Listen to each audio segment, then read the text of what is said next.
اور انہیں مبارکباد پیش کرتا ہوں کہ انہوں نے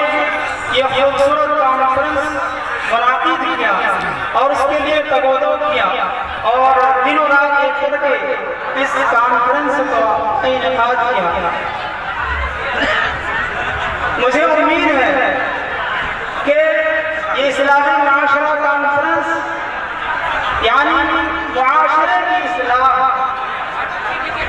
کی اصلاح کے لیے اس کانفرنس کا انعقاد کیا گیا ہے۔ اس لیے میں امید کرتا ہوں کہ انعقاد کرنے والے تمام حضرات بھی اپنے اوپر اس بات کو لاگو کریں گے کہ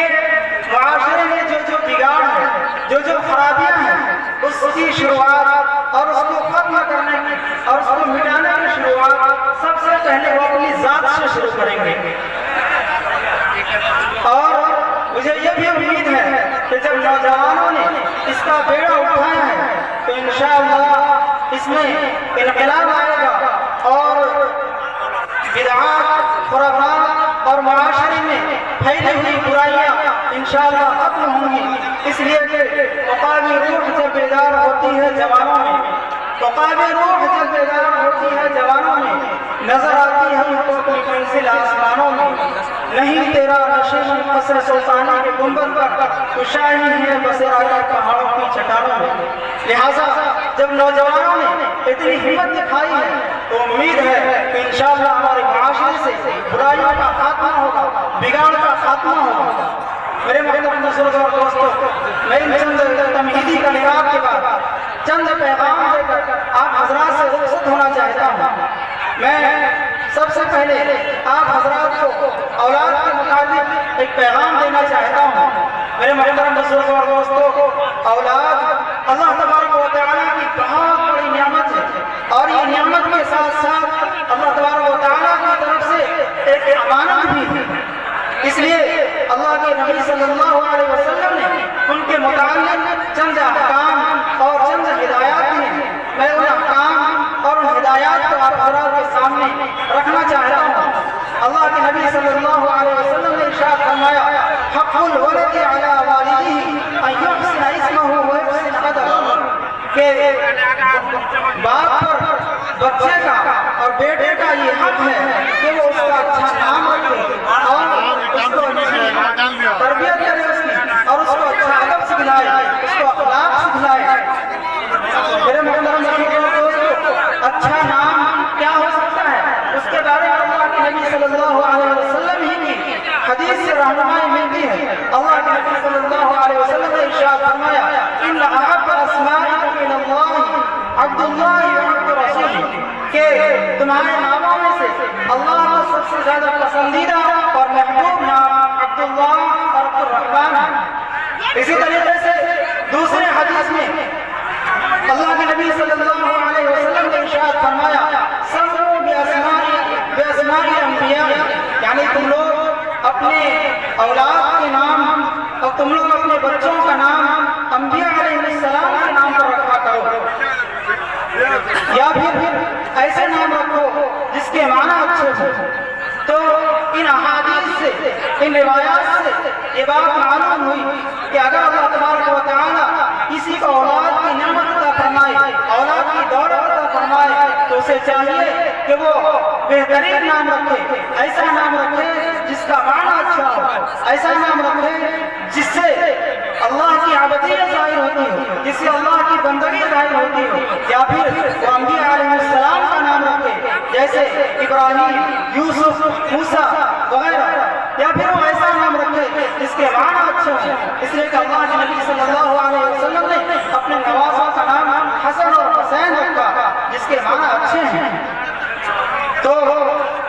میرے محترم بزرگوں اور دوستوں، ایسے نام رکھنے کی کوشش کرنی چاہیے جس کے معنی اچھے ہوں۔ آج ہمارے معاشرے میں اور ہمارے سماج میں یہ ایک فیشن چل رہا ہے کہ ایسا نام رکھا جائے بچے کا جس کا جو دنیا میں کسی کا نام نہ ہو، جو ہمارے ہندوستان میں کسی کا نام نہ ہو، چاہے اس کے معنی کچھ بھی ہو، چاہے اس کے معنی خراب ہو، لیکن نام ایسا رکھیں گے جو ہندوستان میں کسی کا بھی نہ ہو۔ میرے محترم بزرگوں اور دوستوں، یہ جو نظریہ سوچ ہے یہ بالکل غلط ہے۔ میرے محترم بزرگوں اور دوستوں، نام کا اور نام کے معنی کا اثر انسان کی زندگی پر پڑتا ہے۔ اسی لیے اللہ کے نبی صلی اللہ علیہ وسلم نے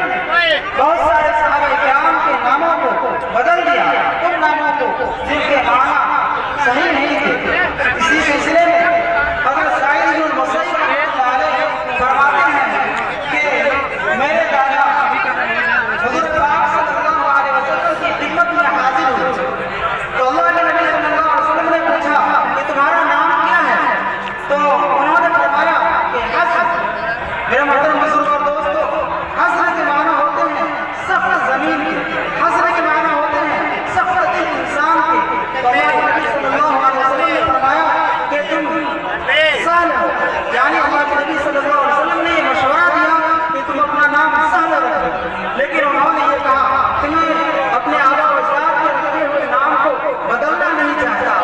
لہٰذا ان کا نام حسن ہی رہ گیا۔ تو بعد میں حضرت سعید بن المسیب رحمۃ اللہ علیہ فرمایا کرتے تھے کہ انہی نام کا نتیجہ ہے کہ آج تک میرے اندر سختی موجود ہے۔ تو میرے محترم بزرگوں اور دوستوں، ناموں کا اثر انسان کی زندگی پر پڑتا ہے۔ اسی طریقے سے حضرت مولانا اشرف علی صاحب تھانوی رحمۃ اللہ علیہ کی خدمت میں ان کا ایک مرید آیا اور انہوں نے اپنے ساتھ اپنے بیٹے کو لایا اور وہ ہمیشہ بیمار رہا کرتا تھا۔ تو انہوں نے کہا کہ حضرت ان کے لیے دعا فرما دیجیے، یہ اکثر بیمار رہا کرتے ہیں۔ تو مولانا تھانوی رحمۃ اللہ علیہ نے پوچھا کہ اس کا نام کیا ہے؟ تو انہوں نے بتلایا کہ اس کا نام کلیم ہے۔ کلیم کے معنی ایک معنی زخمی کے بھی ہوتے ہیں، لہٰذا مولانا تھانوی رحمۃ اللہ علیہ نے فرمایا کہ نہیں، اس کا نام سلیم رکھو۔ سلیم کے معنی ہوتے ہیں تندرست آدمی کے، اور بھی ان کے معنی ہیں، لہٰذا ان کا نام سلیم رکھ دیا گیا۔ تو پھر اللہ تبارک و تعالیٰ نے ان کو شفا عطا فرما دی اور وہ تندرست ہو گیا۔ تو میرے محترم بزرگوں اور دوستوں، ناموں کا اثر انسان کی زندگی پر پڑتا ہے، اس لیے اللہ کے نبی صلی اللہ علیہ وسلم نے یہ حکم دیا ہے اور یہ ہدایت دی ہے کہ جب تم میں سے کسی کو اولاد عطا ہو، اولاد کی نعمت ملے تو اس کا نام اچھا رکھو۔ دوسرا پیغام میں آپ حضرات کو اولاد کے سلسلے میں یہ دینا چاہتا ہوں کہ اولاد کے بارے میں اسلام کا یہ حکم ہے کہ بچے کا عقیقہ کیا جائے، یعنی 7ویں دن بچے کا عقیقہ کیا جائے۔ اللہ کے نبی صلی اللہ علیہ وسلم نے خود عملی طور پر اس کا نمونہ دکھلا کر چلے گئے۔ حضرت ابن عباس رضی اللہ عنہ روایت فرماتے ہیں کہ اللہ کے نبی صلی اللہ علیہ وسلم نے اپنے نواسے حضرت حسن اور حسین کا عقیقہ فرمایا اور ایک مینڈے کی قربانی کی۔ لہذا بعض روایات سے معلوم ہوتا ہے کہ اگر کوئی شخص اپنے اولاد کا عقیقہ کرنا چاہے تو اسے چاہیے کہ وہ لڑکوں کی طرف سے 2 بکرے کی قربانی کرے اور لڑکی کی طرف سے 1 بکری کی قربانی کرے۔ اگر کسی کے پاس استطاعت نہ ہو تو وہ اپنے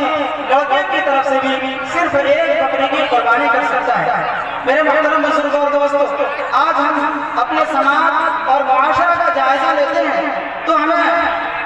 یہ جو طریقہ ہے، یہ جو اسلامی رواج ہے، یہ بالکل مٹتا ہوا نظر آ رہا ہے۔ آج عقیقے کا رواج ہمارے معاشرے میں نہیں ہے، بلکہ اس کی جگہ ایک دوسرے رواج نے جگہ لے لی ہے اور ایک دوسرے رسم و رواج نے جڑ پکڑ لیا ہے، جس کو چھٹھی کے نام سے جانا جاتا ہے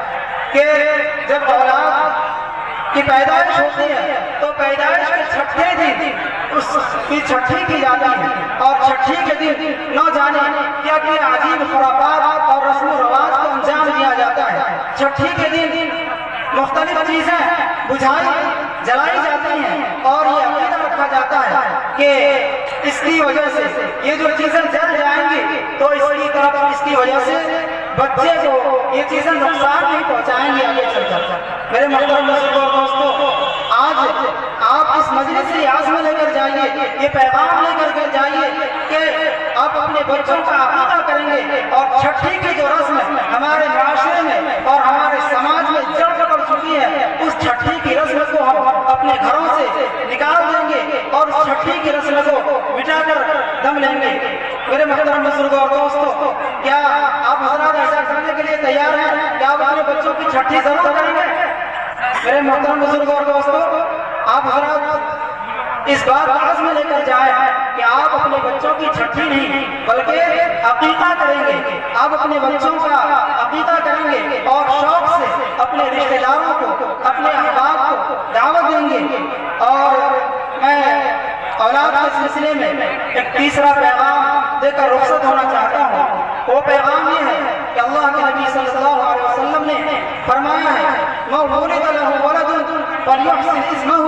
وَلْيُحْسِنْ أَدَبَهُ، کہ جس کو اللہ تبارک و تعالیٰ اولاد کی نعمت عطا کرے تو اسے چاہیے کہ وہ اس کا اچھا سا نام رکھے اور اس کی بہترین تربیت کرے۔ میرے محترم بزرگوں اور دوستوں، اولاد اللہ کی بہت بڑی نعمت ہے، اس لیے اولاد کی تربیت سے ہمیں غافل نہیں ہونا چاہیے، بلکہ اللہ کے نبی صلی اللہ علیہ وسلم نے فرمایا ہے کہ جب بچہ بولنا چاہے، جب بچہ منہ کھولنا چاہے اور کچھ بولنا چاہے تو ان کو کلمے کی تلقین کرو اور ان کو لا الہ الا اللہ سکھلاؤ۔ اور اس لیے ہم سب کو چاہیے کہ ہم اپنے بچوں کو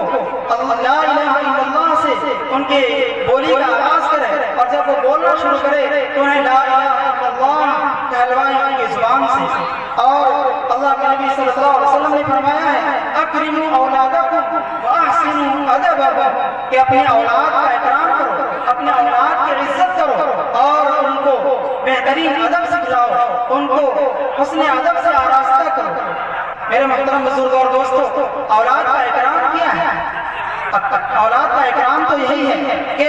ان کی دنیاوی ضروریات کا بھی لحاظ رکھیں اور ساتھ ساتھ ان کی دینی ضروریات کا بھی لحاظ رکھیں، ان کو بہترین ادب سکھلائیں، ان کو بڑوں کا ادب سکھلائیں، ان کو اچھے اخلاق کی تعلیم دیں۔ آج ہم اپنے معاشرے کا جائزہ لیتے ہیں تو ہمیں یہ نظر آتا ہے کہ ہمارے بچوں میں ادب کی کمی ہے، ہمارے بچوں میں اخلاق کی کمی ہے۔ میرے محترم بزرگوں اور دوستوں، ادب انتہائی ضروری چیز ہے، ادب سے ہی انسان ہے، ادب جو نہ سیکھے وہ حیوان ہے۔ اس لیے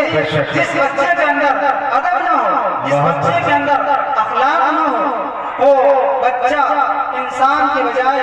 شاعر کے بقول حیوان شمار ہوگا۔ اس لیے ہم اپنے بچوں کو اچھی اخلاق کی تعلیم دیں اور شروع سے ہی ان کو بہترین عادات اور بہترین اطوار اور بہترین عادات اور بہترین اخلاق سکھلائیں اور اس کا عادی بنائیں اور ان کو اس پر ثابت قدم رکھنے کی کوشش کریں۔ اس لیے کہ میرے محترم بزرگوں اور دوستوں، بچپن میں تو یہ سمجھا جاتا ہے کہ ابھی بچہ ہے، ابھی تو نادان ہے، آگے چل کر کے اچھے کام کرے گا۔ نہیں میرے محترم بزرگوں اور دوستوں، آپ یاد رکھیے کہ جو ٹہنی ایک بار ٹیڑھے پن کے ساتھ بڑی ہو جائے، ایک ٹہنی جو بڑے ٹیڑھے پن کے ساتھ ایک بار بڑی ہو جائے، وہ بڑے ہو کر کے وہ بڑی ہو کر کے کبھی بھی سیدھی نہیں ہو سکتی، وہ ٹوٹ تو جائے گی لیکن سیدھی نہیں ہو سکتی ہے۔ اسی لیے اس بات کا بہت زیادہ خیال رکھنا چاہیے کہ جس کو بھی اللہ تعالیٰ نے اولاد کی نعمت عطا کی ہو وہ اس کو بہترین ادب سکھلائے، وہ اس کو فرائض اور احکام سے آگاہ کریں اور ان کو نمازوں کا پابند بنائیں۔ اس لیے کہ اللہ کے نبی صلی اللہ علیہ وسلم نے فرمایا ہے مروا اولادکم بالصلاۃ وهم ابناء 7 واضربوهم علیہا وهم ابناء 10، کہ اپنی اولاد کو نماز کا حکم کرو جبکہ وہ 7 سال کے ہو جائیں، اور 10 سال کے ہو جانے پر اگر نماز میں کوتاہی کریں تو ان کی تنبیہ کرو، ان کی سرزنش کرو اور ان کو سزا دو۔